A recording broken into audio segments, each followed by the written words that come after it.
What up, Leute? Herzlich willkommen zu einer neuen Folge Coach Stef Podcast und heute geht es um das US-Militär. Es geht um Waffen, um Munition, Sniper, Schalldämpfer, aber auch das versuchte Attentat auf Donald Trump. Was ist mit Jungs wie David Goggins oder Jocko Willink? Ist das Training im US-Militär wirklich so hart, wie es häufig dargestellt wird? Und sind Schießereien in Filmen realistisch oder doch eher nicht? Ich bin drauf gekommen, weil ein guter Kumpel von mir, Trent, tatsächlich bei der US Airforce war und wir neulich so drüber gesprochen haben und es einfach super interessant war, dass ich gesagt habe, Alter, du musst es im Podcast erzählen. Ich wusste zum Beispiel nicht, dass du dich bei einer Schießerei nicht hinterm Auto verstecken brauchst, weil die Kugel durch die Türe, durch die Beifahrertüre durchgeht, wie Butter dich trotzdem trifft und du dich eigentlich nur versteckst, damit die dich nicht sehen. Ja, also falls ihr euch für sowas interessiert, seid ihr heute goldrichtig. Und bevor wir starten, Shoutout an MyProtein, die sind nämlich der Sponsor der heutigen Podcast-Folge. Also falls ihr Supplemente wie Whey-Protein, Kreatin, Proteinregel, aber auch Vitamine sucht, mit dem Gutscheincode COACHSTEF bekommt ihr dort immer den besten Deal, egal welche Aktion gerade ist. Ich verlinke euch alles unten und noch ein kleiner Hinweis, die Folge ist auf Englisch, einfach weil Trent nicht so gut Deutsch kann, also habe ich mein schlechtes Englisch ausgepackt. Ich muss es häufiger sprechen, ich finde manchmal die Wörter nicht, bitte verzeiht mir. Aber es sollte hoffentlich vollkommen ausreichend sein. Genug geschwafelt, fangen wir an, let's go.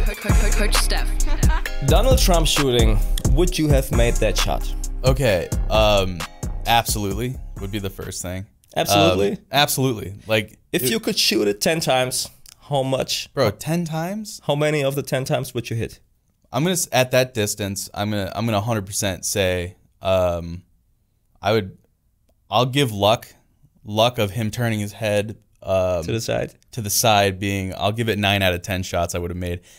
To be honest, I feel like that kid would have made 9 out of 10 of those shots. He just hit the one that he didn't hit because Trump turned his head. So Like, it's an easy shot. It was very close. It was very close. It was very open. He was on a gabled roof, so like he even had his rifle mounted, and there's no sway. There's nothing to hold. Okay, so he didn't shoot from the hip or something. No, yeah. He was laying up there, and which is part of a whole, like, how did this even happen in the first place type deal. That's like really kind of concerning if you look at it. I watched some of the YouTube videos and some guy said that he could teach someone else this shot, and after maybe half an hour, this guy who never shot before could shoot this shot. Oh, yeah, for sure.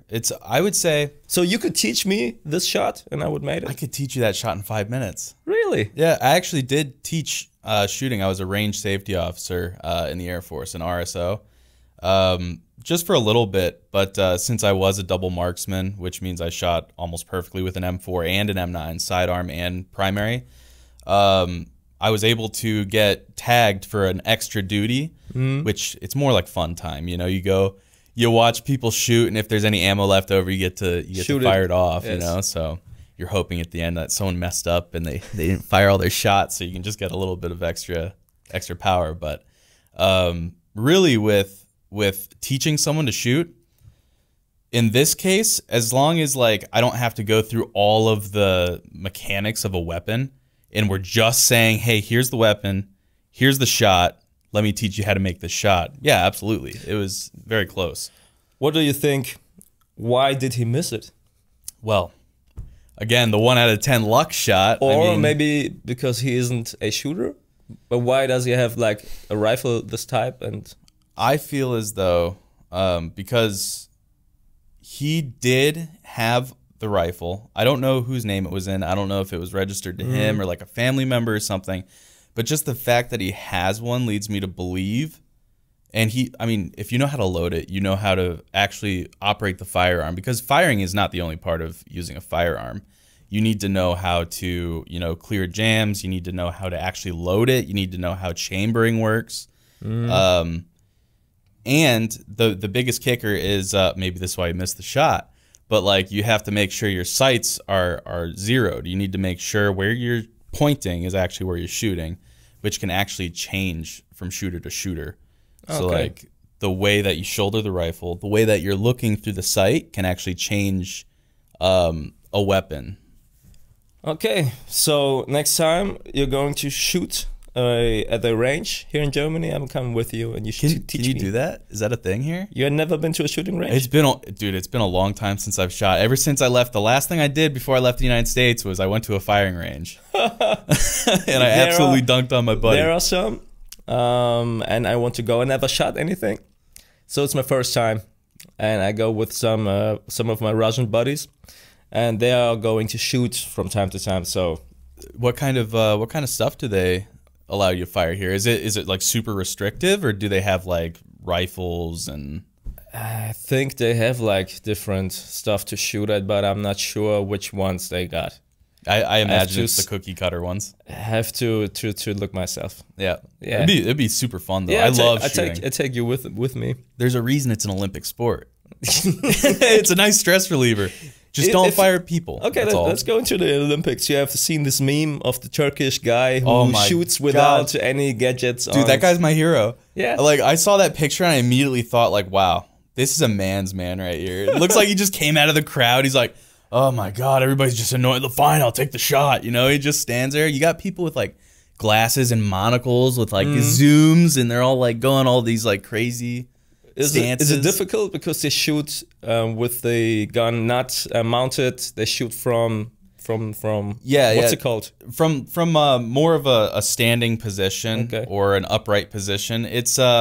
It is harder, obviously, if you have something mounted. If like your weapon is sitting on something, it's not susceptible to the human sway from the gravitational pull. So, you know, like in like Call of Duties or whatever, when you're aiming and your weapon's going like this a little bit, you know, it's because you do that in real life. Yeah, you have to stop breathing. Yep, that is actually real. That does help. That helps with it doesn't completely take it away like in the games. You can't stand in an upright position with a heavy rifle and just hold your breath, and all of a sudden it's like pinpoint. But it does help like entirely. Most of firing is your breathing pattern. So what we're taught is to breathe in and breathe out in a nice pattern. So like you would breathe in, up at the top, breathe out. And then it's really up to the shooter to decide when they fire, but you should always fire at the same moment. So when you breathe in, I like to fire at the top of my breath. So as I breathe in, I get to the top and I start squeezing. And then when I'm at the top, I fire. And then I exhale, breathe in, fire, and then exhale. So what that does is when you're aiming a weapon, that's why you're going like this. Your chest is moving from breathing. You know, there's obviously the gravity of the earth is trying to pull the weapon, which is straining your muscles. I mean, you know a thing or two about that. So, you know, so naturally you're just going to not be as accurate. Have you learned any techniques to lower your blood pressure and your pulse? Pulse? Is this the richtige Wort? Well, pulse, yeah. It would be like the you know, but really it's just breathing. Breathing is probably one of the most important, if not the most important, right next to squeezing the trigger, not pulling. So let's say you are at the shooting range somehow, and you're like, you can choose between shooting at like the range, or you can run with different Hindernisse. What's it called? Where you are behind it, and then you go back. Oh, okay, yeah, cover, and you're running. You actually don't shoot while you're running, right? You shouldn't. You can. I mean, it's possible, because, but you shouldn't. In the video games, you run and you shoot. Yeah, it doesn't matter. It's not possible. You're breathing like, you know, especially in a military or warlike setting. You're wearing Kevlar. You're wearing, you know, vests with you know, plates in it. You know, these things are heavy. You're wearing packs. You're wearing ammunition. You're wearing knives and radios and hell, even food. You know, you got your MREs in your side pocket and everything. You're not sprinting around and immediately firing. You're gonna, oh my God, that's too hard. So it's not okay. You don't do it. I'll give you some perspective. I was doing a training where we were simulating a battlefield type situation where you had a little bit of a berm cover, and they had us run as a formation to a wall, and then we had to low crawl from this wall to another wall that was pretty decently far away, but you had to go quick, and we had most of our real gear on. Some of it was missing, so it would have been even heavier, but at this lower weight, when it was my turn, I'm really good at low crawling, so I just start going, right?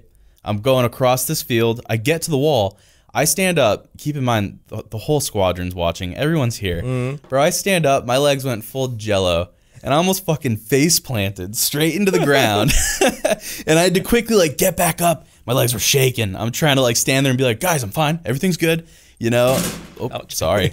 And it's just because of like all that weight. So if you're running around, you're sprinting around, you know, if I can't even crawl from point 1 to point 2, I mean, most people can. I'm you know, so not as, you have to be really fit, and even then, it's not the best idea to run and shoot. Which I've got a little bit of a dad bod going on right now, but back then I definitely was a little bit more in shape, and I still, you know, with that bolt of energy and that like adrenaline shot, and then you go to get up, and you're feeling fine until you're standing, and then all of a sudden you're just, you know. Let's talk about the training at the military later.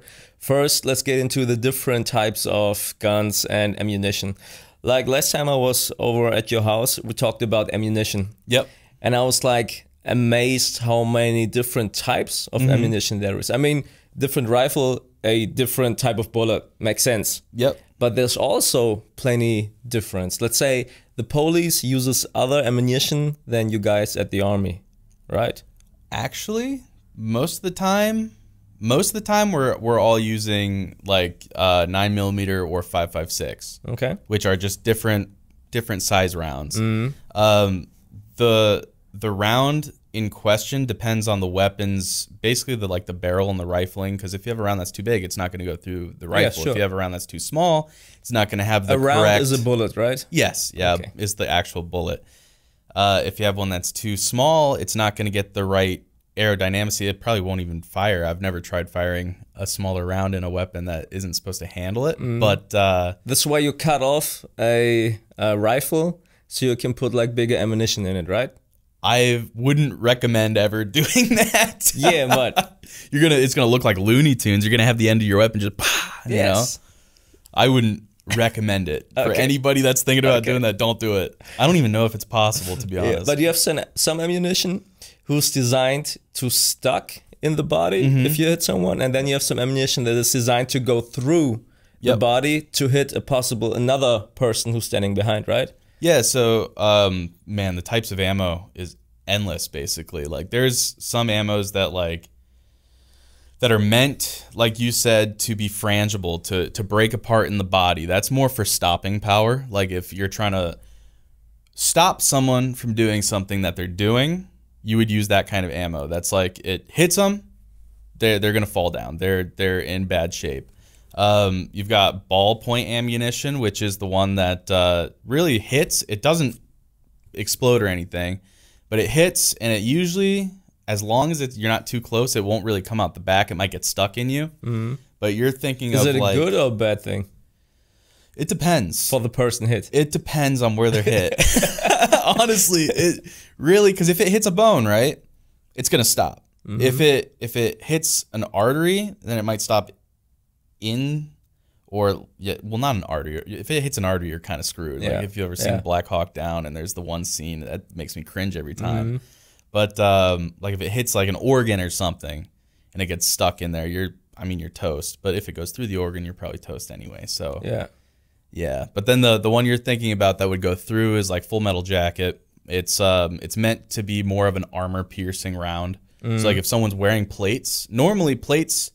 Like for a bulletproof vest, won't stop like 10 bullets. It's gonna take 1, 2, maybe 3, depending on the actual plate that you have.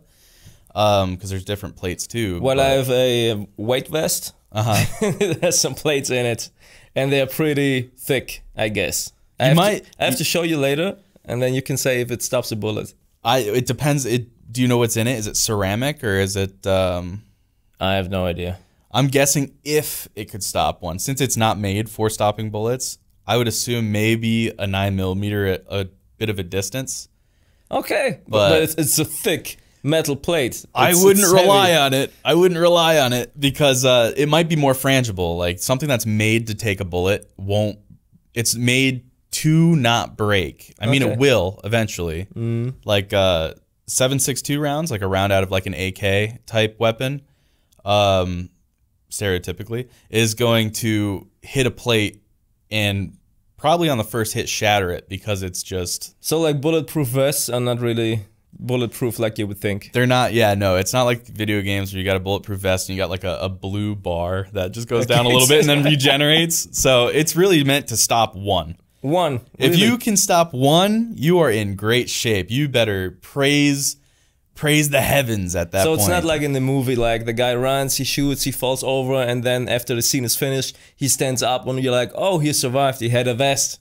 So it can be, but a lot of the times if you get hit, the wind is knocked out of you, you're on the ground, you think you're shot. Like you're sitting there going, I can't breathe. It feels like my chest has been crushed. Have you been shot with a bulletproof vest? I have not. Have you been shot without a bulletproof vest? I thankfully have not. Okay. That's was never on my bucket list, and I hope it never happens. Not on mine as well. not even just for being prior military. People ask that just because I'm American at this point.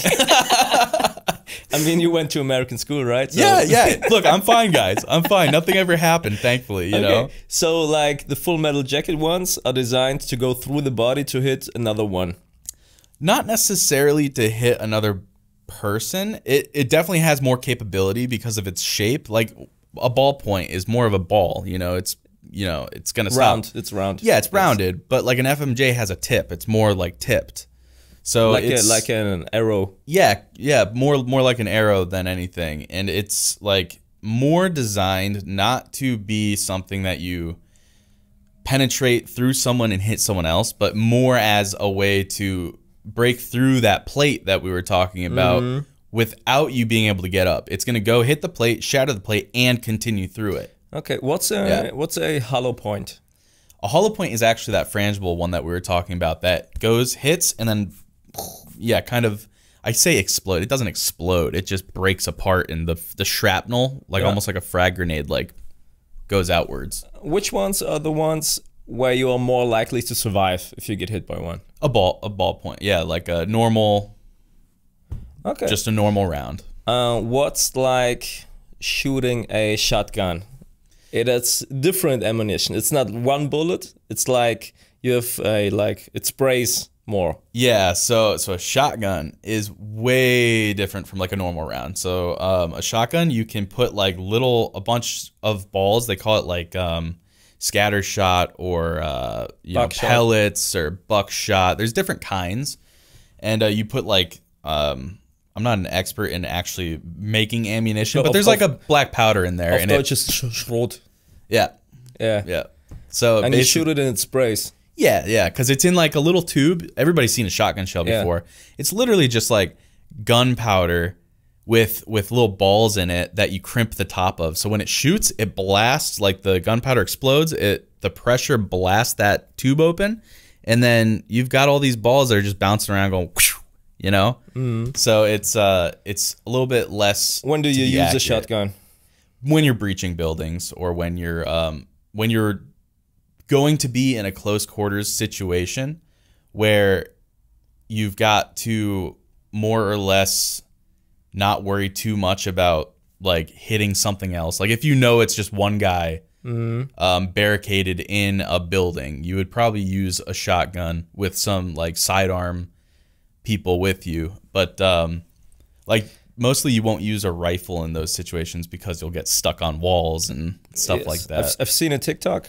There's a guy who said he has a shotgun at home for defending against somebody breaking in rather than having like a normal rifle. And then he had like a target which is moving, and he just shot at it with the one gun and then with the shotgun. And then he looked at it, and you see with the shotgun, it's all over the place. It's hit multiple times, and with the other one, he hit like one time.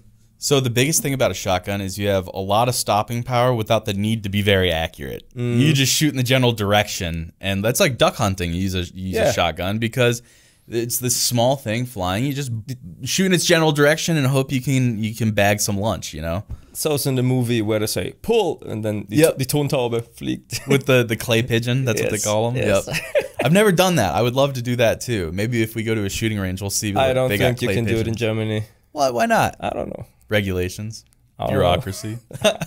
You can even fly a drone where you want to. Yeah, I mean that's a different topic with like the cameras and stuff. I've had people fly drones over my house before. I'm just like, what? Why are you doing that, man? That's weird. Let's say you have a drone flying over your house in the US. Can you shoot it? I think it depends on the state. I mean, you can shoot it, but well, yeah, of course, you can shoot whatever you want. It's just, will you be punished for it? You know, but I think it depends on state. I'm not sure if I'm not well versed in like the drone laws, but I'm assuming there's going to be states where there's the standard ground laws and stuff where maybe it takes drones into account. Let's talk about the stay your ground law. If I break into your house, yeah, you can kill me. So I'm going to preface this with, I've had so many German people ask me this question all the time. Yes, and sure. I've got, almost every single time I've gotten the same kind of recoil to my answer. Because it's, I guess you're just not used to that kind of thing. But absolutely, if you're in my house, me personally, I am going to do what I can to stop you.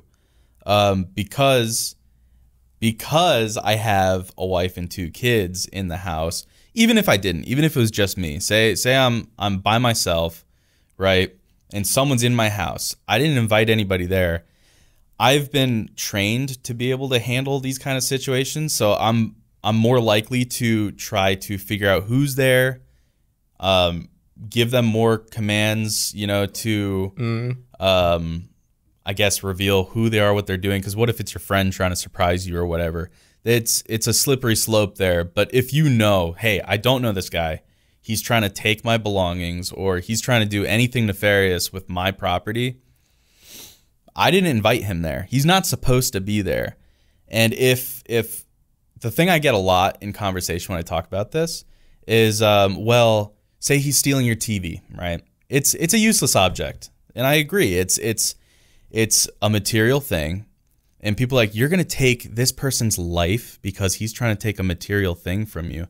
And for me, I would say I didn't decide to break into my house.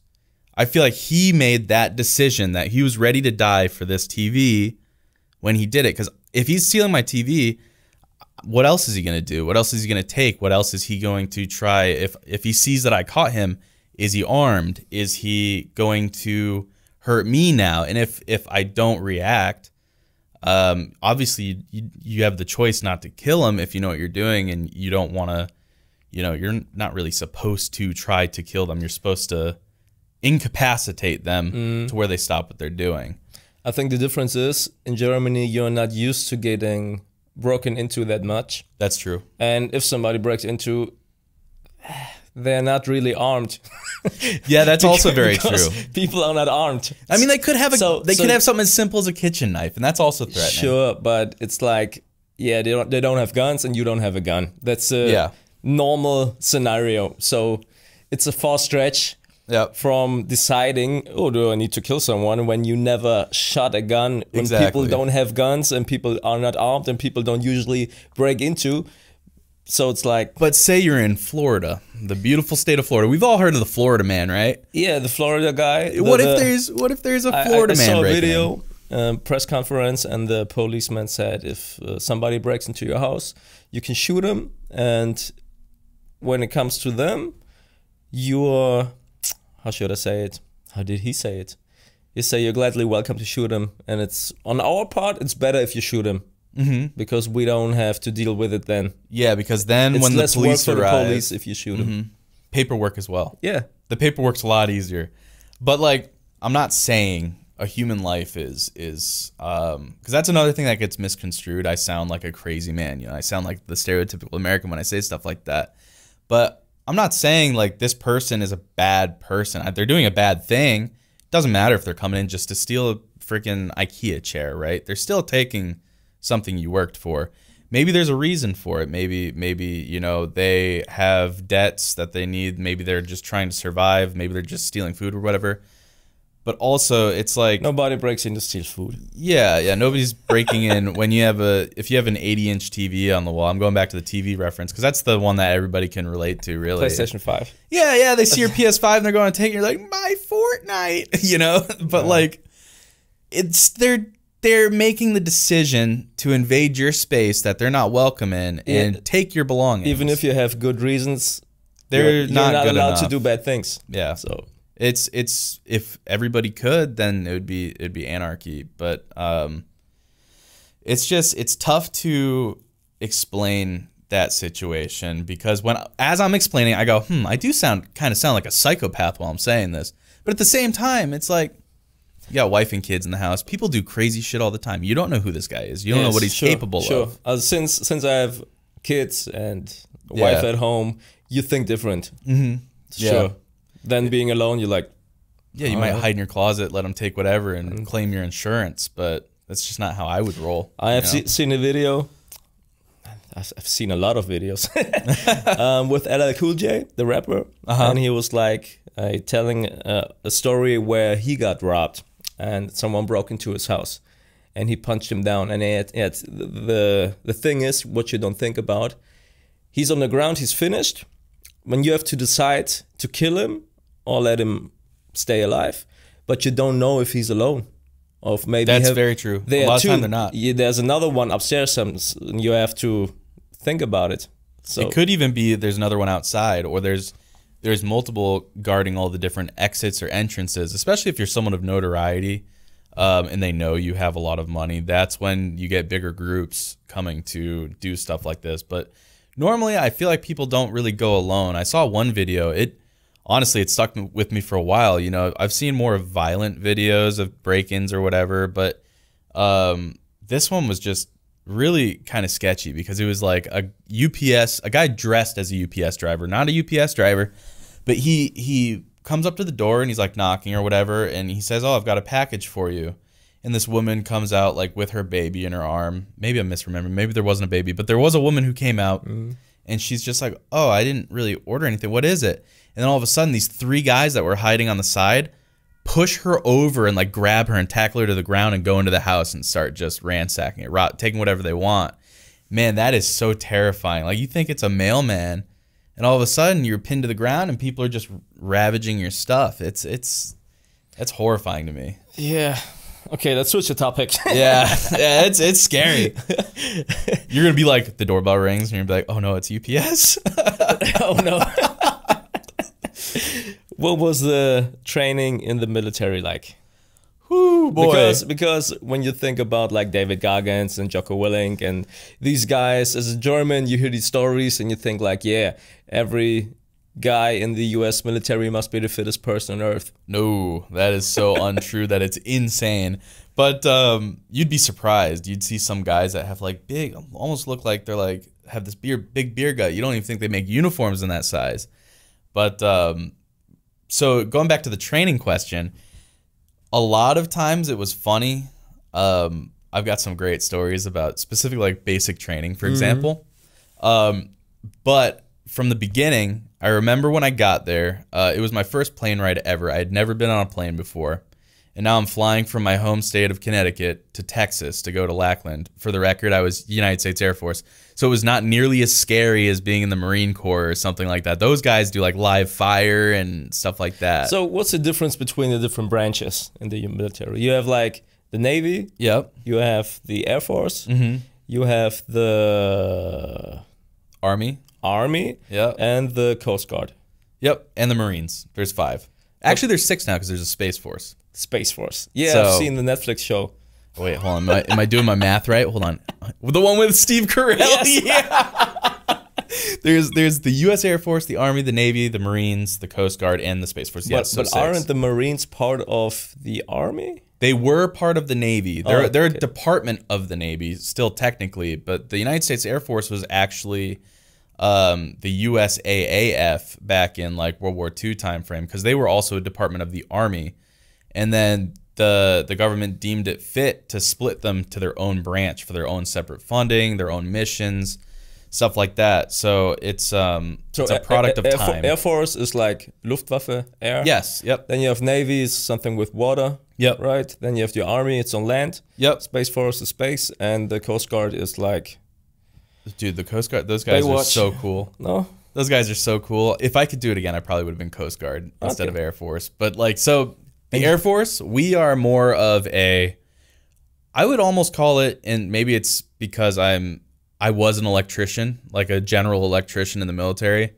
So like I would call it more of a trade force. You go into the Air Force and your job is really your first job, not being a soldier or something. In the Air Force we call them airmen, but like being a soldier is not first in the Air Force. You are your job. You're more of a support role. The Army, you can have a job like electrical, but you're a soldier first. Okay. Like your first job is a soldier, your second job is whatever your job is. So they're less, I guess, technically suitable for things. They're more for the combat mission. The Marines are a different breed. Those guys are scary.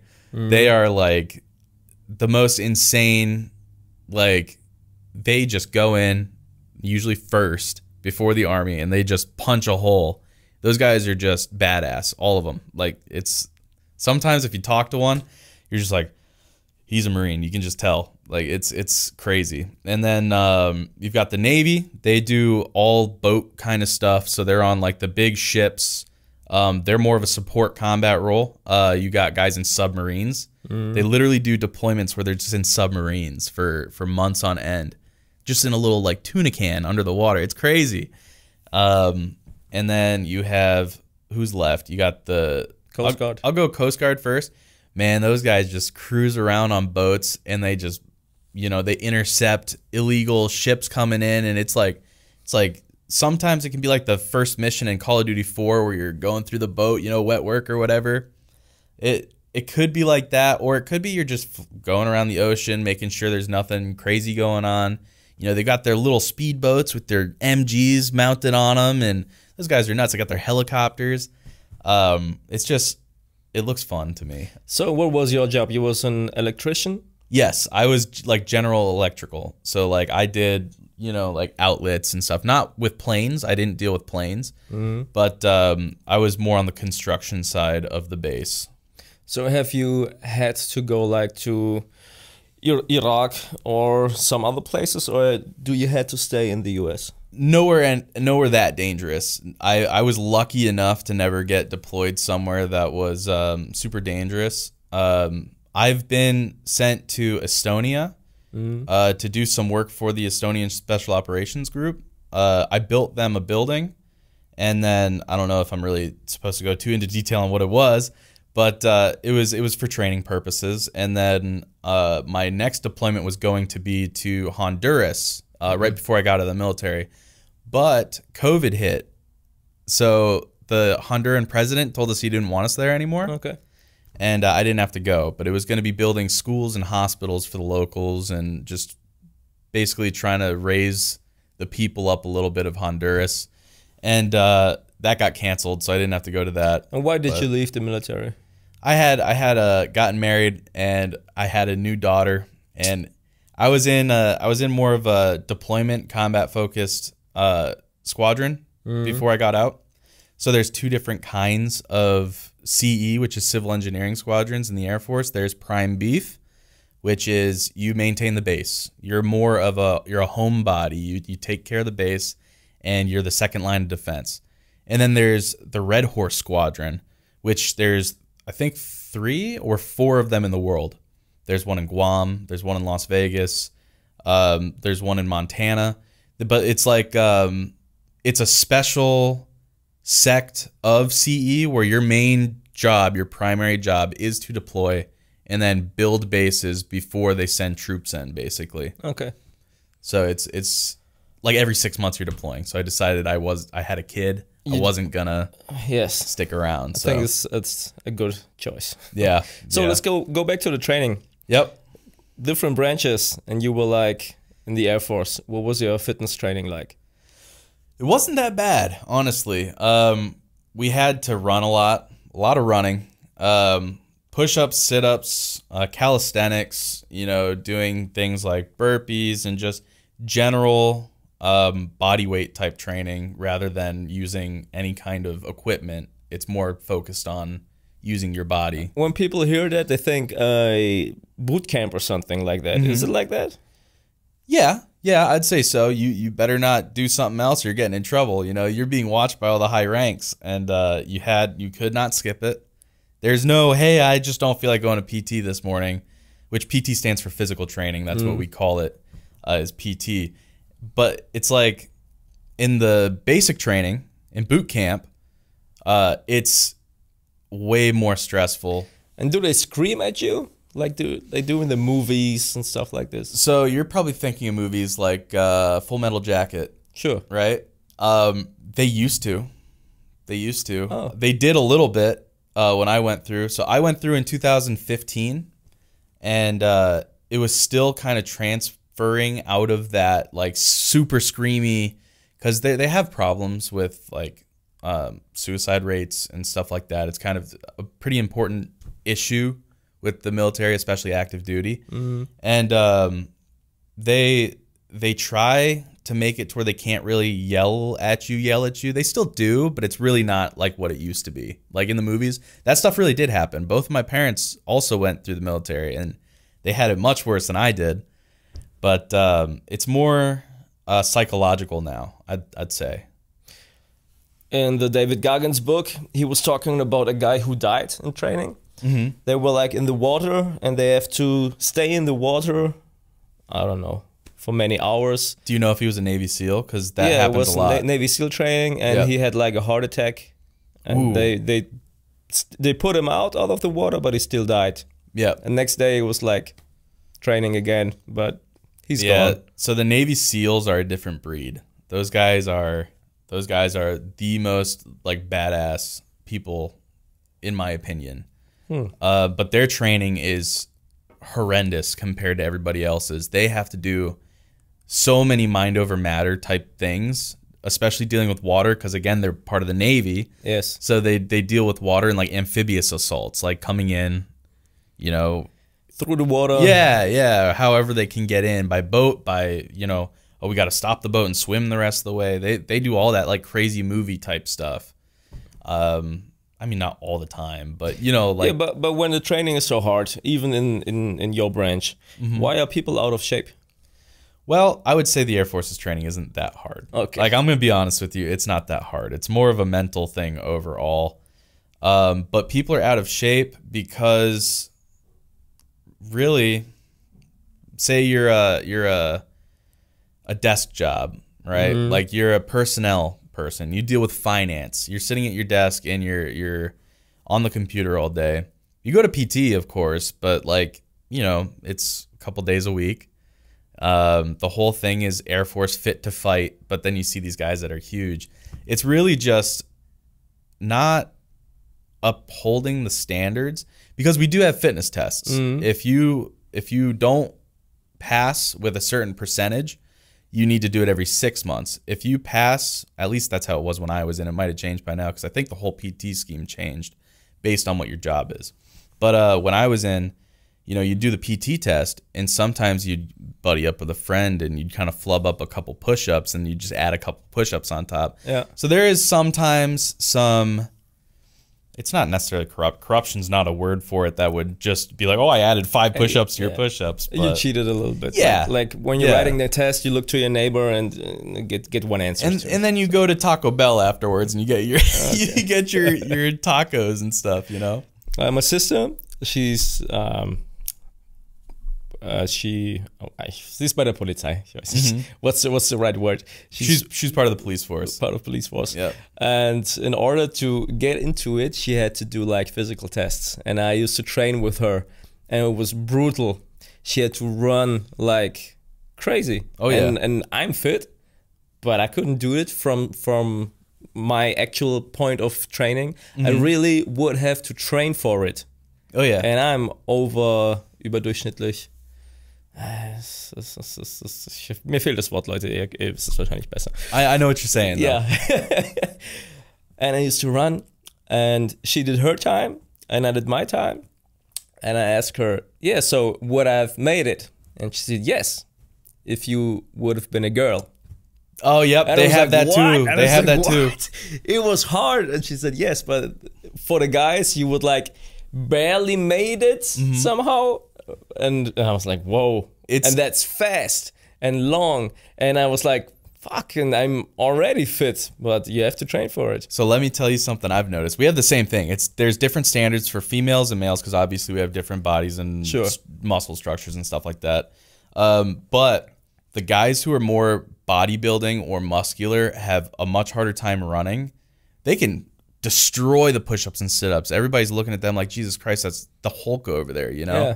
But then when it comes to the run, they're barely getting by because they had to train for it and train for it and train for it. So we have to run 1.5 miles, and you have to do it. I don't know what that is in kilometers. I'm sorry. I got the freedom units. That's my bad. Ich google mal. Yeah, but we would have to run 1.5 miles, and I think it also depends on age and gender, but I think it was like 12 minutes 1 mile, and 30 seconds. 1 mile is 1.6 kilometers. Okay. So it's like 2 and something. 2 and a little bit. Kilometers. Yeah, and you have to run that in a little less than 13 minutes. I think it's 12:48 or something. Okay. It's been a few years since I ran it. Yeah. Man, ever since my last PT test, I went straight to Popeyes and I got some fried chicken and like fries and oh my God, dude. I indulged knowing I wouldn't have to do it again. But it's the same thing where you have to like run and you get tested on that. So I've seen some workout clips where guys in military suits are doing all kinds of crazy calisthenic stuff. Mm-hmm. And I think half of the success of this video is because they have like an army suit on. I mean, it gives you that air, right? You're watching it and you're like, he's got to be doing it right. I mean, who am I to judge, you know? Yeah, and he has like the boots. Yep. And you think nobody in the gym would wear boots to work out, but he does. And I think, okay, he's with the military, but isn't he allowed to get something else? Why is he in his uniform? You're not supposed to work out in your uniform. It's not really... Sure, that's what I'm thinking. I mean... It's a public gym. That's the biggest thing. You're not supposed to be working out in uniform in a public gym. If you wanted to wear a uniform, you should be wearing your PT uniform. We have a different uniform for that. So like it's like blue shorts with a gray t-shirt that says United States Air Force on it. It's like there's rules and regulations to the dress and appearance for everything. For beards, which you're not really supposed to have unless you have like pseudoflicolitis. If you get diagnosed with that, then you can have your beard to a certain length. I think it's 1/4 inch. It cannot go past that. So you don't have to cut your hair, your buzz cut, and you do. There's dress and appearance for hair for men and women. Yeah, but like in the movies where there's a barber and everybody gets their hair cut. Yeah, no, that happens. Let me tell you what, I cried. It still happens. Oh yeah, when you get to basic training. So the point of it is to strip your personality. It's because a lot of people that go to basic training, they're kids, right? You're 18 years old. So sometimes you're 17 and your parents signed a little waiver saying you can join. And when you're a kid, you're so far up your own backside, right? You think that, you know, your shit doesn't stink. Yeah. And you're the best. You're the coolest guy. They don't want that. They want you to work together as a team. So to do that, they make you all look the same. They chop all that hair off. Anybody with glasses can't wear their glasses. They get issued glasses. They all look the same. Everybody's wearing the same uniform. Everybody's wearing the same boots. Everything is uniform. Like a school uniform. Yes. It's the same. Yep. It's but not that less intense. Yes. What's the movie where they had to Jarhead? Yep. I think this is the one where they all shaved. Yeah, that's real. Yep. And the barber does not give a fuck, bro. He is tough. He's like, I'm surprised he didn't take my skin with it, man. Really? Yeah, he's like, he doesn't care because he's cutting so many heads every day. Dude, those clippers are so hot. Yeah, like because they've been running for so long. Sure. Sometimes I cut Jason's hair, and I'm not that good at it, so I take a little more time, and the razor gets hot, the blade, and then he cries. Bro, I almost cried. And he has these like afro hairs, so it's like more difficult to cut him. Oh yeah, yep. And he cries. I was like, stop crying. And like pulls on it and stuff when it starts losing battery. Yes. Yeah, no, they don't. Theirs was luckily not battery. They were plugged into the wall so they could run them all day. Okay. But man, I remember getting into the bathroom. I got back to my squadron after marching and doing more drills. I looked in the mirror and I looked like a freaking naked mole rat, and I was so sad. I was like, who is this guy? Why have I done this to myself? Because growing up, I had long hair. I had the mop top. You know, I was, you know, in punk bands and stuff like that, and I always had this long hair. And I thought I was smart before going, And I was like, let me get a haircut. I didn't chop nearly enough off because once I got there, they looked at me and they laughed. You know, they know, because a lot of kids go get haircuts beforehand thinking, okay, this will help me get used to it, or maybe they won't cut my hair. Sit down in that chair. It's crazy. Okay, that's crazy. When you came to Germany first time, what was the biggest surprise? What you were like, whoa, this is different than in the US. So like, you're talking like 2016 when I was stationed here, basically, before I moved back permanently. So I'll preface this with I was on an American base. So it was like a little America there. Which one? Ramstein. Okay. Ramstein Air Base. And when I first left, I guess the thing that was the craziest to me was probably the roads and like the signs, how many freaking signs you guys have. The speeding cameras drove me nuts. Because in the States, you don't have speeding cameras. It's like not legal. It counts under entrapment. Okay. So you can't have that. In the state I'm from, of Connecticut, the police, at least back when I still lived there, had to have their lights on so you could see them, or it still counts as entrapment. It's different state by state. But here you've got like a little hidden camera box that looks like the back of a car, or they do park a car with a camera in the back window, and oh, it's nuts. But I remember thinking the roads were the craziest thing. And the fact that there's a speed limit on the Autobahn. Everybody thinks it's infinite speed. I was one of them. Sure. No. And I was blindsided when I saw, wait a minute, there's a speed limit here? What the? And they don't wear leather trousers everywhere. And don't where's drink the beer lederhosen? Until Beer Fest, then you do see the lederhosen everywhere.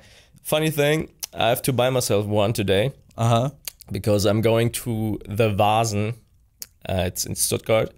And I'm dort with Jana Azizi. She's a TV personality, and I go with her, and I have to get dressed like everybody else. Like there. your stereotypical German guy. Sure. And my manager is laughing his ass off because he gets to see me in like these leather trousers, and your manager. I need a hat with a feather on top. That's awesome.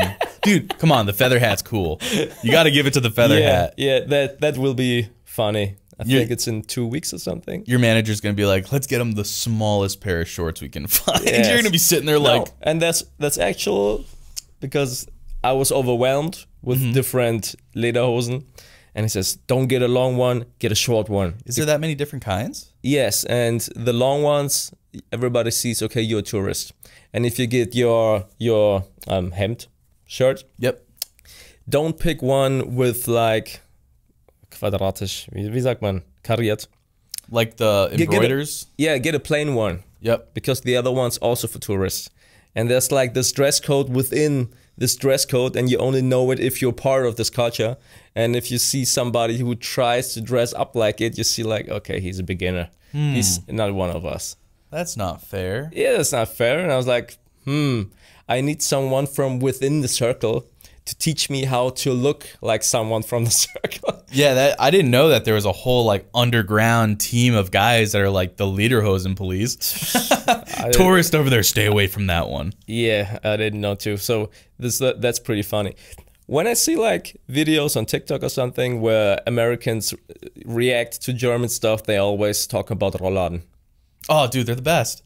Sure. I'll give you that. The windows, the Rollladen, fantastic. I really can't get by without them anymore. Because like in the States, you buy blackout curtains, which are just really thick, dark curtains that you close like the windows. Yeah, like these, but they're like even thicker, and they like somehow still have like a hole in the top where the sun can come through unless you like get really expensive ones. And man, the first time I went back to the States after living in Germany for like 3 years, and I didn't have Rolladens anymore, and I was living in Las Vegas. My God, dude, the sun is bright. But also the window itself, because it's like 2 or 3 plates in the window. And when you look in the movies and they throw stones at windows, they break. Yeah. That's more with old windows, though. Sure, in Germany as well, but I think we are far ahead in our window game. Oh, yeah. Than you guys. And then when you see a movie, and you think, why does the window break? If you throw a stone at the window, it doesn't break. The stone will come back at you. And there's so many stuff in movies from the US, you see as a German guy, you don't get. Do you ever go, next time I'm on vacation in the United States, I'm going to try throwing one of these rocks at a window? Yeah, if they break. I don't know. You break one, you're like, oh shit, it really breaks. Sure. And then you have like these air conditions. Yep. And these fans at the ceiling. Mm-hmm. Where you don't have fans at the ceiling here. I know. Trust me, I know. Listen, AC, that is near and dear to my heart. I miss it. I cry every summer. For me, I like summer, right? I like it. I don't love it. I like it because I love the fall. I love that comfortable sweater weather. You know, you can put on a flannel or a sweatshirt or something. It'd be absolutely comfortable. In the summer, in the States, I like the summer because when you're outside and it's super hot, you can escape it. You can go into a store and they got AC blasting in the store. You can go, you know, in a public bathroom and there's probably AC blasting there. You can go home and it feels like you're jumping in a swimming pool when you go inside, depending on what your temperature is. Here, my God, you're just suffering. You're like sitting on your couch going, there's no way out. Let's stick to the movies for one part. Okay. When you have a car, you get behind the door and the door will catch all the bullets you shoot at. No, absolutely not.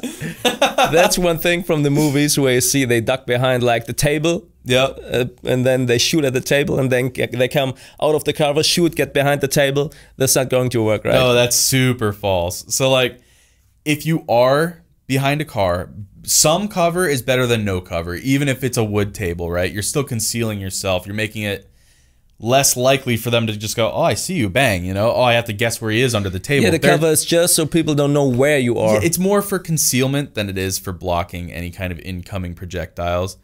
If you have a car, for example, don't use the door. You want to use the engine compartment. You want to be more using the front of the vehicle because the engine is going to stop a bullet, right?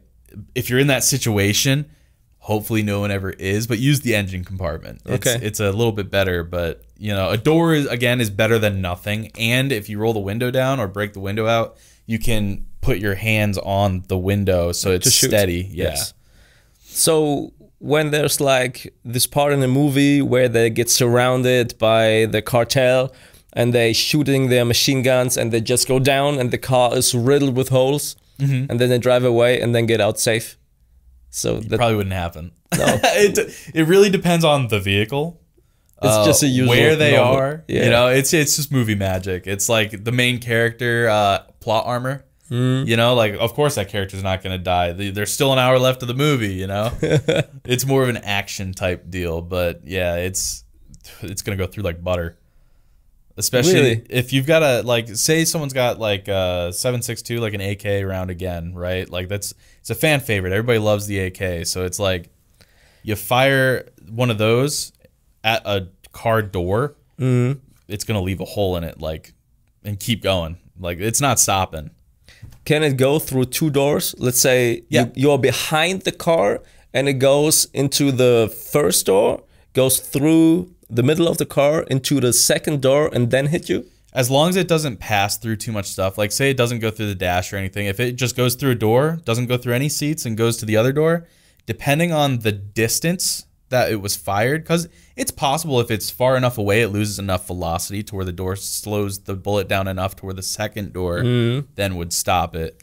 But realistically, if you're close, it's just, and it doesn't interact with anything but the first door, it's most likely going to go through both, unless when it hits the door, because this is the thing with a lot of this is the problem with when bullets go through things, they can change their path.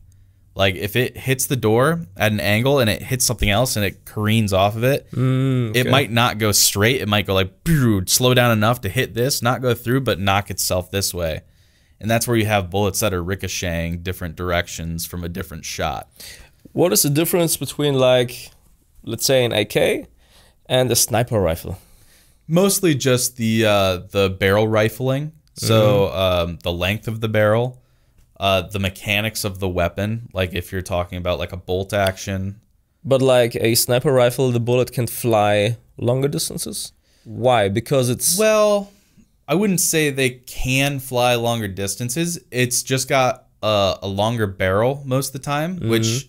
A longer barrel means it can go further distance more accurately. because the way barrels are made, they're like the inside has like an etched spiral, multiple spirals. So when the bullet goes through the tube, the gas that's behind it from the actual bullet exploding and then sending out the projectile, it starts spinning. It allows it to spin, which if you know like American football, when you throw an American football, it spirals, which allows it to have more aerodynamics. Yeah, so when you throw it, you have to put a drill to it. Yep. So it can fly straight. And it goes, it's more aerodynamic at that point. It's not flipping around. It can cut through the air better. So a bullet does the same thing, but more like straight, where it's spinning really fast coming out of the barrel. So as it's flying, it's rotating like this. Not the bullet, like it's like that. Have you shot with a sniper rifle? I've never shot like an official. I've shot like a rifle with the scope on it. I wouldn't call it a sniper rifle, but like a scope with like this Fadenkreuz. Yeah. What's it called? A reticle. Okay. Yep. The scope with it's a crosshair. Yeah. A reticle. Yeah. Yeah. I've fired like just a bolt action rifle like that. Have you fired like cards on the mountain? Like in the movies? I have not. for my cans. I have shot cans before. That's fun. Yes. Just watching them like blow up, basically. So I don't know if you can answer it, but do they really have to figure out like the distance, the wind, the curving of the earth? Yeah, absolutely. I can answer that. Yeah, of course. Yeah. So for like special operations sniper teams, you don't just have a single sniper that goes out. It's a sniper and a spotter. So the spotter's the guy with the rangefinder. He's the one who does like the calculations on wind directions and stuff and relays that information to the sniper. Then the sniper adjusts his scope, you know, with the height he needs to aim, because gravity exists and the bullet will drop. So, you know, if he's, say, everybody knows the effective range of their weapon. Once they're past that effective range, just don't take the shot. It's not worth it. You're going to fire. They're going to know you're there. So sometimes snipers can be sitting in one spot for days and like just not moving and just like waiting. Just, it's crazy. They're psycho, bro. But yeah, so they have to take into account the wind direction, because the further the shot, if the wind is blowing, over time it is going to take the bullet in the direction of the wind. Then you got the drop. So you've got sideways, drop ways. But do you wait for the perfect shot, or do you calculate it in? Both. You calculate it in, and then you wait until you know you can hit it. Okay. Basically. For the record, I've never been to any kind of a sniper school or something, but that's just general knowledge of like a sniper team, what they would do. Yeah, it's... I would be a sniper. It takes a lot of mental fortitude. I can do it. Do you like bugs? Oh, no. Do you like snakes? No. Do you like spiders? No. Imagine having to lay there for days while they're crawling all over you and you can't react.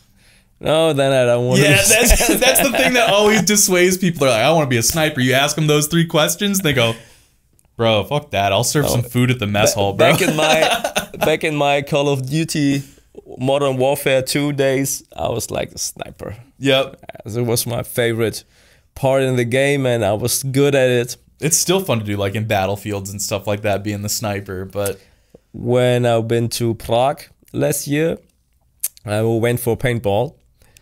And even in paintballing, I'm more of the sniper guy.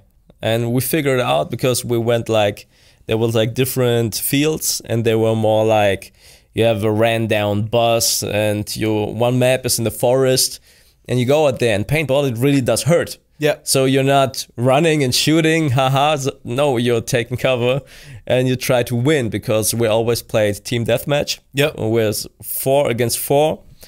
And what we figure out, like 1 hour in, that it's better to move in a pair of people. So we're just 2 guys and 2 guys, because one is shooting, the other's running. Then the other one is shooting, then you're running, and you move. One is shooting, one takes cover. So that's way easier. What's that? Taktisch? It's tactical. Yeah, it's way more tactical. It's called fire and move. It's you do suppressive fire while one guy moves, because if you're suppressing, they're more likely not to pop their head up. Sure. Because they know it's going to look like a tomato if they do. And then one guy can run really long distances, so people don't know where he's at. Yeah. Yeah, and then because they have to get their heads down. They can't see you. Sure. And the problem is when one guy dies, well, you're alone. Yeah, now you're fucked. You're stuck, and you have to wait for someone to come, but there's no one coming because you only feel 4 people. So if you do stick in a team of 4, like a fire team, basically, and you actually do like real tactics, it's so strong. Like a 4-man group can be so powerful because you 2 guys, you can watch 2 directions, right? 4 guys, that's 360 if you have everybody cut into a 45-degree, angle looking different directions. Yeah. Or if you're stacked up on a wall and you have, sorry, hit the mic. If you have a guy on the back, he's watching the back end, right? While the other guys are getting ready to go around, so no one can sneak up on you. Have you played paintball before? I love it. Yeah. I love it. If you ever want to invite me, I'd be so down. But we have to go to Prague because it's way better. Have you seen, I think it might have actually been Prague, but have you seen some of the videos online of like some of the craziest paintball / like airsoft fields? Like they're using helicopters and Humvees. Oh. It's insane. No, I've been to a paintball spot in Stuttgart. It was my first time, and for the first time it was good.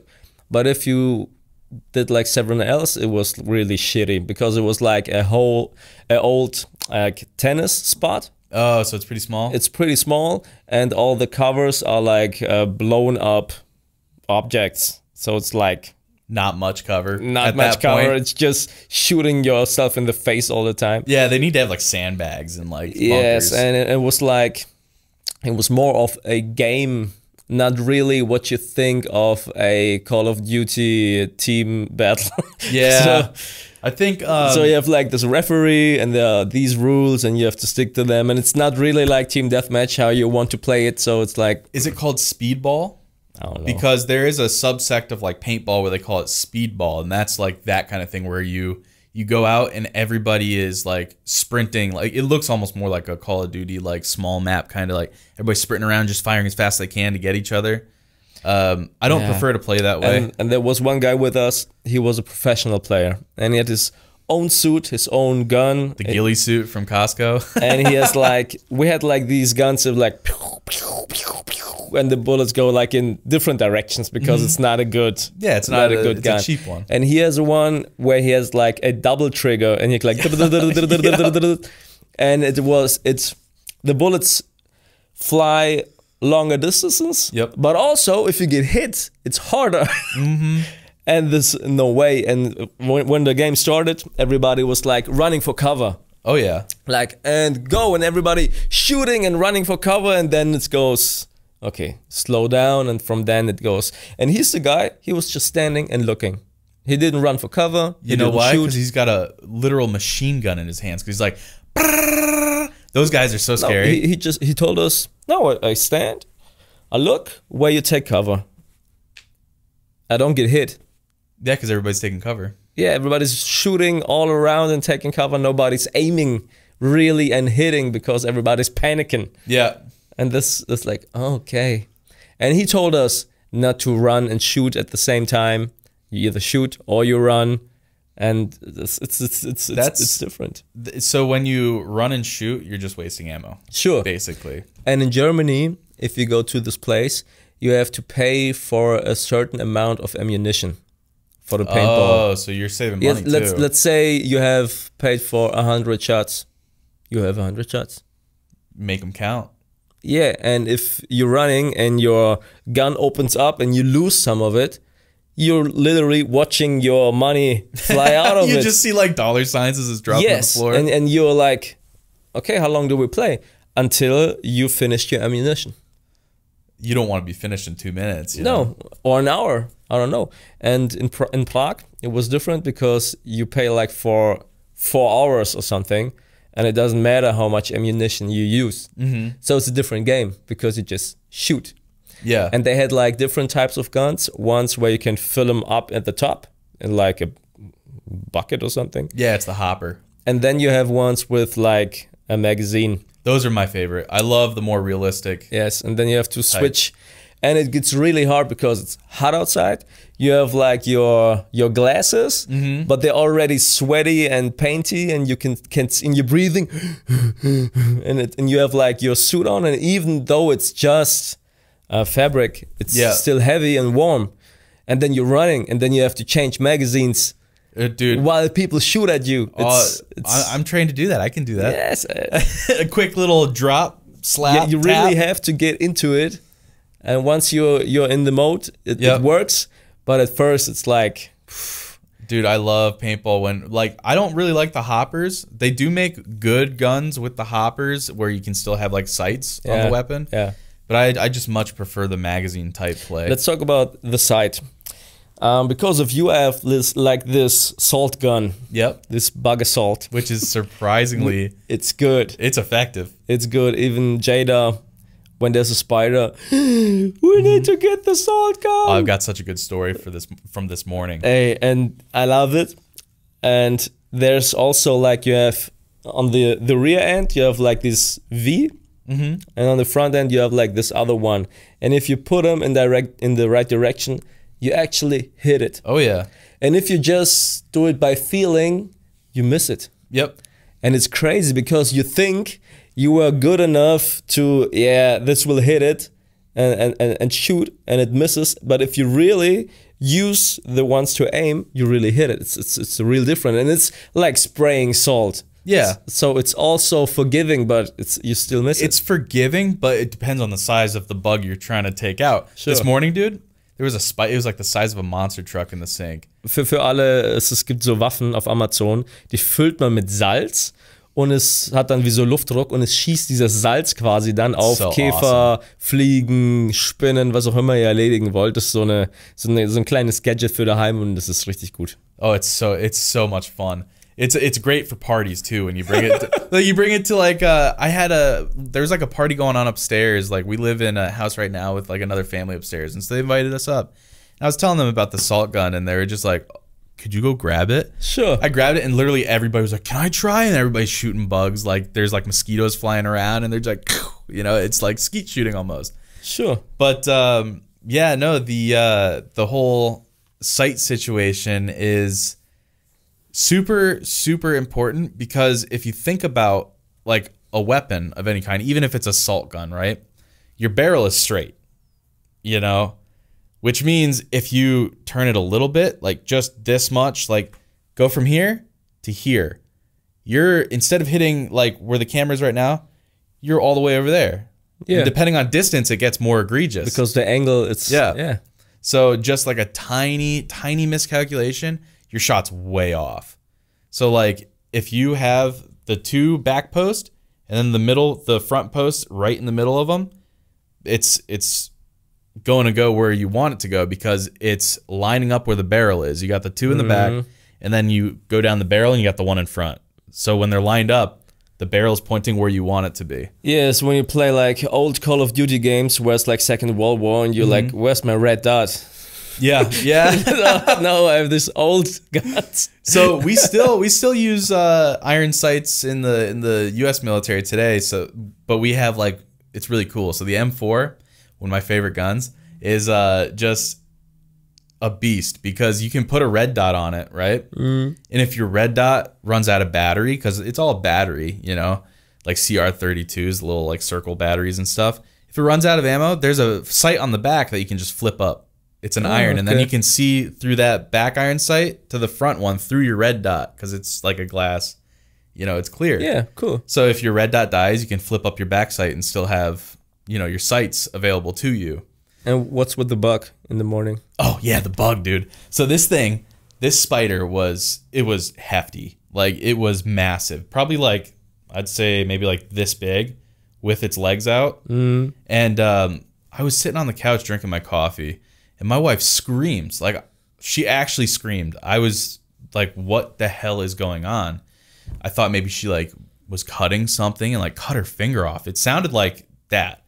And so I'm like, what's going on? She's like, there's a spider. It's in the sink. It's ginormous. I'm like, okay, it's probably like maybe the size of a quarter. So I go and I look in the sink, dude. This thing is a beast, a monster, like a creature. It must have came in through the kitchen window or something, and it got stuck in the sink. And so I went and got the salt gun, and I shot it, and it like went up the side of the sink when I hit it, because just the blast of the salt. And I was like, oh my God, if this thing comes back and hits me in the face, I'm going to be so mad. But it like went up, and when it hit the sink, it made this audible thud. It was so heavy. And there were just legs all over the place and stuff because the salt kind of shredded it. But it was so massive. But this salt gun took care of it. So like, if anybody ever has bug issues or don't like spiders or whatever, dude, the bug assault is prime. I'm not the guy to put a glass over it and carry it out. I'm not. It depends on the bug. Yeah, sure. If it's a big ass scary spider, I know spiders are good. I know they're good. They eat other bugs. They're good for your house. But that spider was scary, dude. Yeah, it was wrong place at the wrong time. Yeah. Like 1 week ago, my wife screams in the living room. She woke me up. You have to come. There's something big. And I was like getting up. And I went into the flur. What's it called? Hallway. Yep. And the bad thing is, when you don't have to ask, where is it? But you can hear it. Oh, no. Because it was like... and you're like, what the hell? Because you can hear it from far away. It might as well be wearing shoes at that point. Yeah, it was massive. And I looked in the living room, and it was flying around. And it looks like a bat. Also eine Fledermaus. It looked like a bat. It was massive and black and was flying with speed. Was it a bug? What was it? Eine Motte. Moth? Oh, it was a moth. Okay. But it was like a bat. It was like 2 hands full. It really... I've never seen a moth that big. That's horrifying. Me too. It was the first time. And I've seen a bat before. Yep. But it was massive. And we were standing in the hallway like... And we have this glass door. We closed it with the baby. And we're like... What now? Because we can't shoot it with the salt gun because the bug is not dead. There will be eine Leiche. There will be a body. Yeah, it will be. You got to dispose of it. The spider I was able to get it down the sink. So. Yeah, no, and the moth it wouldn't fit in the Staubsauger, in the vacuum. Yeah, it wouldn't fit. It was fit. That big. It was really that big. So you're really like, okay, I don't shoot it because it wasn't landing. It was always flying. And with a salt gun, you can't shoot it flying. I've done it. It's so much fun. Really? If there's a fly and you just line it up while it's flying, you're like, bah, and you just watch it fall. Dude, it's so... I need training. Dude, I had a battle. I have to wait until it lands somewhere and then I can shoot it. But if it's still moving, it's pretty hard. You need to get the bonus points. You got to start practicing. Yes. And we had to wait until it lands. And then we carried it, the whole thing out. And some... time in the night it flew away. I don't know. It just left you alone at that point? Yeah, we just waited it out. We couldn't. Dude, luckily you didn't try to threaten it with a salt gun. I probably would have taken it and aimed it back at you. Sure. It was massive. I googled it. It was, and one time it landed and it had this like crazy white muster. What's it called? Painting. Yeah. On the. It was crazy. I'd never seen this thing before. Dude, it'd be even scary if it looked like a skull on its back, you know? Yeah, so when you ask me if I want to be a sniper with... Dude, imagine that thing coming up and being like, what you looking at, you know? And you just have to sit there and not pay any attention to it, you know? It's horrifying. Dude, I just wouldn't want to be sitting there. I've been in Costa Rica and we're sitting at the pool. I was like looking at my phone and they have these giant dragons... Echse, like you put them in a terrarium. Yeah. And they crawl over it, and if you drop some food, they take it. And it was like massive, and they have this big long tail. It was like a dragon. And they have them all over the place. And they're not really, they don't attack humans. They just want to take the food that's left over. Yeah. They're basically like rats, but like lizard rats. Sure. At that point. But they're big lizard rats.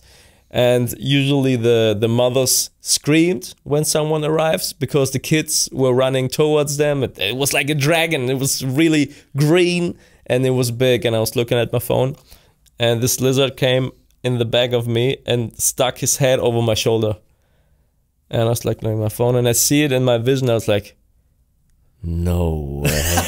You flip the camera on your phone? No way. And I didn't want to turn. I just whoosh. That's like when you feel something crawling on your neck. It's the same feeling probably. You know, yeah. you just like you want to slap it. No, no way. That was crazy. That was crazy. He's trying to see what you're eating. It's like, what you got? Sure. No, that was crazy.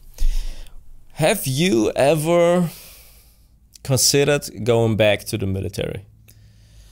I don't believe I am allowed to, since I do get medical disability for my back and stuff. But no. I have had thoughts in the past of, man, I kind of wish I didn't get out. But then I remember, like, kind of things about the military that I'm like, yeah, you know what? I'm happier without being in. And it's really weird because there's, like, this culture of when you want to leave the military, everybody's trying to convince you almost that you have no other option other than the military. They're like, well, what are you going to do? You know, where are you going to go? You know, we can settle all your needs here. And we're like, what about your brothers and stuff like that? And it's like, it's all fine and good, but you guys taught me how to be an electrician. I can go a lot of places. I can easily get jobs. As for the brother thing, love you guys. You know, you've got my back, I've got yours, but I also have a family and kids. Like, you're talking to a brick wall here. I'm getting out, but like everybody's trying to convince you to stay in. What's like when you see movies where they have like military stuff? Is it accurate or is it like? It depends on the movie. Like which movie is like pretty accurate? For like a modern movie, Black Hawk Down is probably one of the best ones that I've ever seen. I love Black Hawk Down. About the Mogadishu incident with like the UN and the US, and the Black Hawks crashed and then they had to go rescue the pilots and there was this huge battle going on. That movie is probably the best modern warfare type movie I've seen. Also, there's a series called what's it called? The Band of Brothers. It's like a World War II series. That one's really good. What was like 15 years ago or something? It was a while ago. Yeah, I have like a box set of it. It's from like HBO, but like from years and years ago. Honorable mentions, I'd say, would be there's one called We Were Soldiers, which is a Vietnam War era movie. That one is like when you watch it, you're like, wow, it's intense because the Vietnam War had such a different combat style due to how the Vietnamese did combat and how the Americans weren't volunteer soldiers. They were what about Pearl Harbor? Pearl Harbor, the movie? Yeah. I know it's more like a love story. Yeah. But what's with the military part? I mean, I think it's pretty good. I haven't seen that movie in a long time. I remember when it was like Pearl Harbor is like one of the first movies on Blu-ray. Come check it out. You know, like yeah, I was in the cinema 20 years ago. I was in the cinema. Really? Yeah, sure. It was. I feel like it's a good movie for when they show the combat of the actual incident of Pearl Harbor. Like they got the explosions and stuff, but obviously they're doing some movie magic stuff because it is more of a romance type story than it is a story of a man trying to not die, basically. But the world, what's that one with Tom Hanks? Saving Private Ryan. That's the one, dude. That movie is crazy good. Like down to how the guys interact with each other. Because one of the biggest things in the military is like interactions. Like it's the way it's been described many times is like the US military is a melting pot. You could be from anywhere, of any race, of any background, and be best friends with the polar opposite of that. You know, in uniform, everybody looks the same. Yeah. And then out of uniform, it's so funny. If you go to like a concert, I was at a punk festival because I'm like huge into punk music. So I go to this festival and you're seeing all these people with, you know, mohawks and, you know, colored hair and all this stuff. And then one person stuck out like a sore thumb to me because he was wearing like overalls with like a buzz cut and he talked like a Southern hick. You know, he had the dip in his lip. He looked like a country guy, but I was like, you're American, like the moment I saw him. So I went and talked to him. And they were from a base that was nearby. It was a group of them. And it's just so funny because you can have like the stereotypical, you know, white, like farmer boy, good old boy, hanging out with like the inner city black kid who grew up poor, and they're best friends. And it's such like it's a cool experience. And I feel like Saving Private Ryan kind of had that, like, those interactions going through it where they would talk to each other, and it gave you more of an insight on, like, because the whole movie's not just battles, you know, the movie's about them trying to get through the struggle of the war and stuff, with the opening sequence being like one of the best, like, engaging opening sequences ever, where, you know, they really pushed some limits with, you know, limbs and stuff, and the shell shock of when he hits the beach and he's like going to put his helmet on, and like, it's intense. And not a lot of movies do that. A lot of movies glorify more than show the horrors. What about American Sniper? Is that the one with Chris Kyle? Yes. I saw that years ago. I feel like it's decent, but it's definitely more Hollywood, movie magic, glorifying the whole thing. I mean, he was a real guy, and he really did. That is a true story, but obviously they hammed it up a little bit. Yeah. So, yeah, I used to watch those movies, but it was like this era where every movie was like a military movie. Yeah. And then it's now superhero movies. Yeah, I miss when it was zombie movies. I know people got tired of that, but I love that era. Yeah, Texas Chainsaw Massacre. Hell yeah, man. Wrong Turn. And it was like, yeah. No. Horror is my favorite genre. So if we could go back to good horror movies, because nowadays it's all just like straight to Netflix garbage. But and what about video games? Because sure, video games are games, but how much of it is accurate? Let's say you play Call of Duty. None in Call of Duty. Absolutely none of it. So if the way movement's done, so if you're good at Call of Duty, you're actually not good in real life. No. I mean, of course not, but not any type better than somebody else.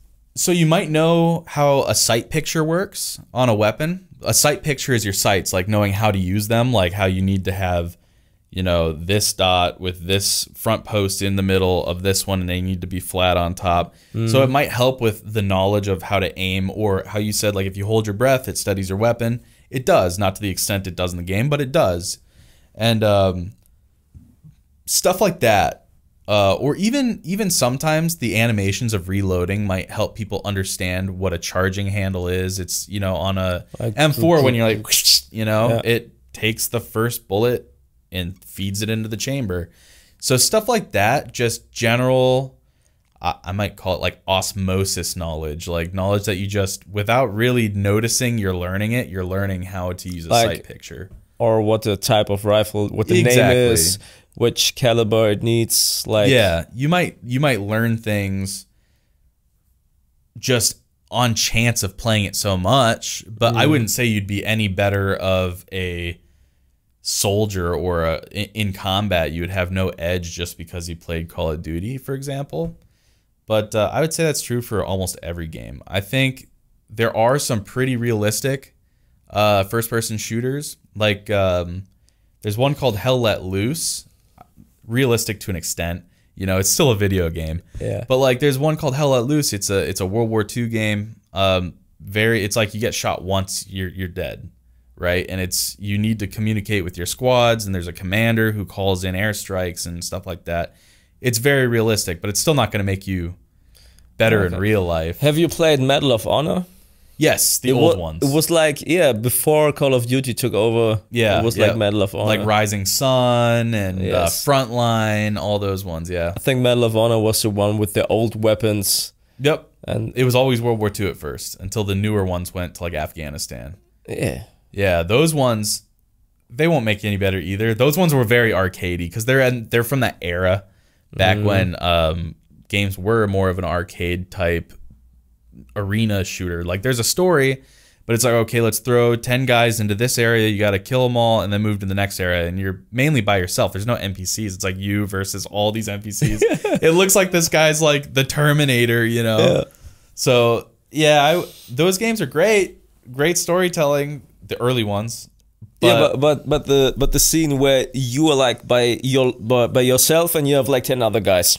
It's almost like in the movies where you have like one guy running and he shoots everybody, and everybody misses except for him. That could happen if you're super lucky, but the chances that you're not going to be Swiss cheesed when 10 people are shooting at you and you're just running, very slim.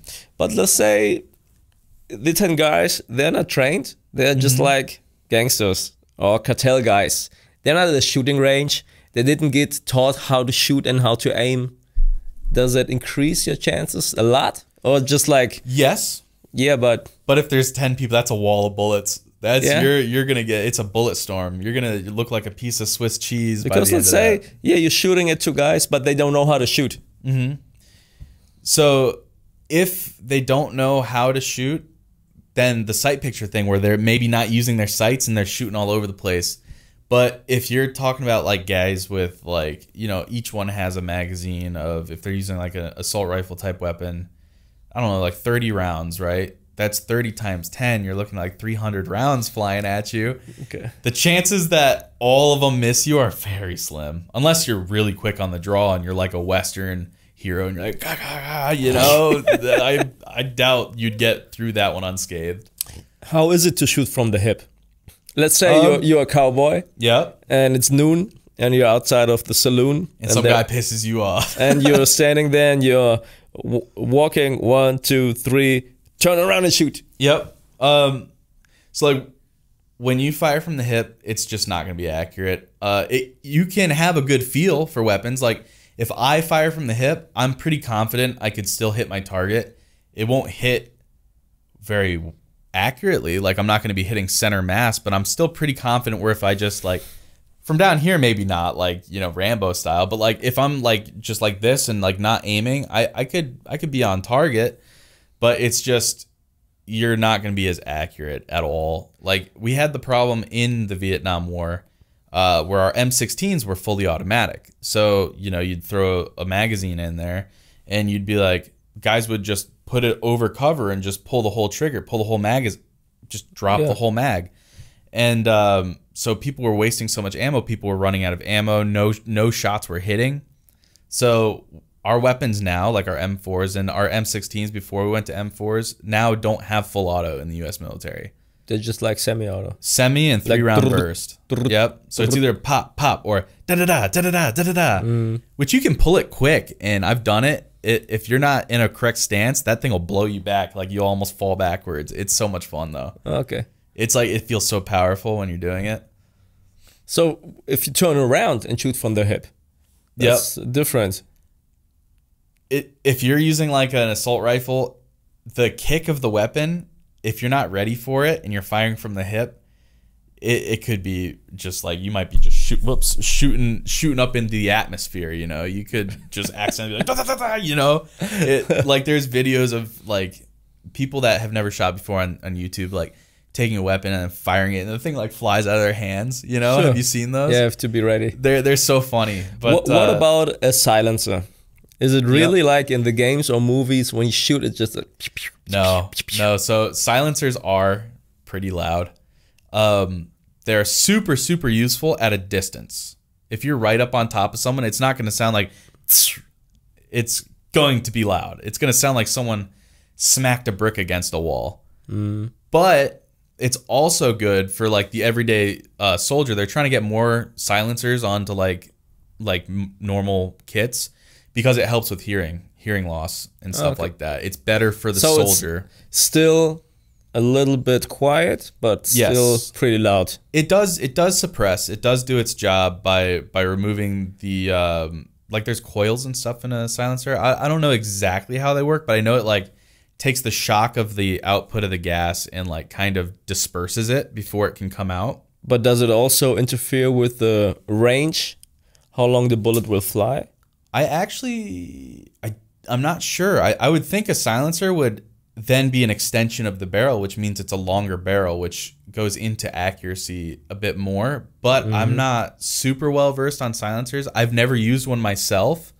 But if you look up anything with silencers or ask anybody who's used one, they're still loud as shit. It's just a lot less ear damaging. Which game I was playing, and when you put on a silencer, you can only shoot for like so many times, and then it overheats, and you have to take it off. Yeah, that's for game balance. That doesn't happen in real life. Okay. You don't. Your silencer won't fall off your weapon if you overuse it.